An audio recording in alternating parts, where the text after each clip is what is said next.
Hello there, ladies and gents. Welcome to today's video. My name is Marcos Aguirre. In today's video, I'm going to do something a little bit different for you guys and gals. I am in the middle of moving right now and have all my guitars here in the living room. So I thought this would be a good opportunity for me to show you guys which guitars I have at the moment. Keep in mind, a lot of these guitars are not mine to keep. I buy, fix, trade, and sell guitars as a little side job for a little extra income. So unfortunately, I don't get to keep a lot of these beautiful instruments, but it doesn't mean I can't show them to you guys. So without further ado, let's get right into this video. First off, I have a Taylor 314 CE Special Edition acoustic guitar.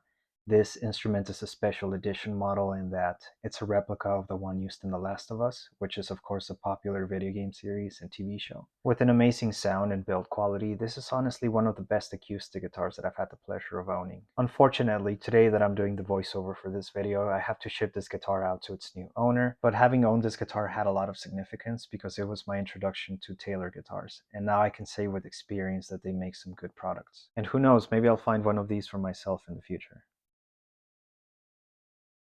Next, I have an Ibanez Egen18, which is Herman Lee's signature series guitar from Ibanez. With a master built by Team J-Craft in Japan and 9 different pickup combinations, this is not only an insanely high quality instrument, but also a very versatile one too. As you guys may or may not know, I used to be a huge Dragon Force fan before they became a gimmicky band, which makes owning this high quality instrument all that more special, even if it's just temporarily. Next, I have a made in Japan special edition Jackson R24 guitar. What makes this guitar a special edition model is that the shark fin inlays are reversed, and in an attempt to make this guitar a little more cool and unique, I gave it a Legend of Zelda theme, and I think I succeeded in that attempt, as this is one of the guitars that gets the most compliments just based on aesthetics, but what do you guys think? In every other aspect though, especially in sound, this is a replica of Alexi Laiho's old Jackson guitar. To complement the previous entry, I have a Jackson USA Lightning Sky Dinky guitar, an instrument that's very reminiscent of Alexander Kopala's custom shop Jackson guitar. Not only is this a good quality and great looking instrument, but it's got some of the most beautiful inlay luster that I've seen on any guitar. As a huge Children of Bodom fan, owning this guitar and the RR24 mentioned earlier makes learning old Children of Bodom songs very cathartic. Next is a Jackson Concept Series Special Edition RR24 guitar. It is a special edition model in that it's a loose adaptation of Alexi Laiho's first custom shop Jackson guitar. This is a beautiful guitar. It does capture the essence of the beauty of Alexi Laiho's first custom shop Jackson RR24, but in terms of form and function, it doesn't quite do the job. Overall though, not a bad guitar by any means, but it just falls short on capturing the full essence of Alexi Laiho's old custom shop Jackson.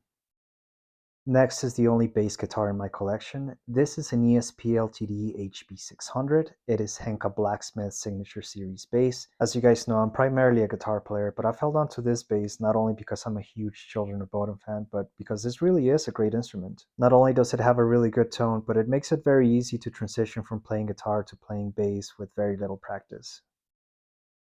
Next is an ESP Standard USA Alexi Laiho Signature Series guitar. This is my oldest instrument, or the one that's been with me the longest I should say.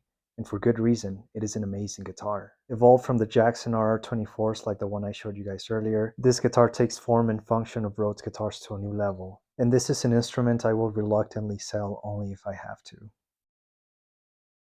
Last but absolutely not least, my ESP Custom Shop Alexi Laiho Signature Series guitar. The absolute best guitar that I've ever had the pleasure of holding in my hands. In short, this guitar takes all of the best qualities of all the other entries in this video, with the only exception being the inlay luster. But keep in mind this is a stylistic difference that I chose to be different on this guitar. Unlike probably all the other instruments on this video, this one stays with me forever, as it did come at a great cost of many years of taking extra jobs even when I had a grueling study and work schedule. You ladies and gents will be seeing a lot more of this guitar in the future.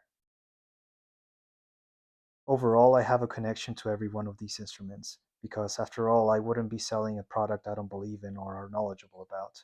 Don't get me wrong though, I wish I could keep every one of these guitars, but not only would that be excessive, it wouldn't be feasible for me at this point, because I'm trying to become a working professional, and education is extremely expensive in the States.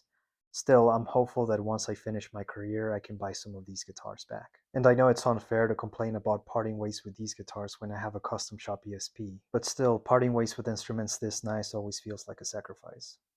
But that's just life sometimes. You gotta make sacrifices to move forward. Thank you guys and gals so much for watching. As always, stay safe, and I'll see you in the next video. Take care.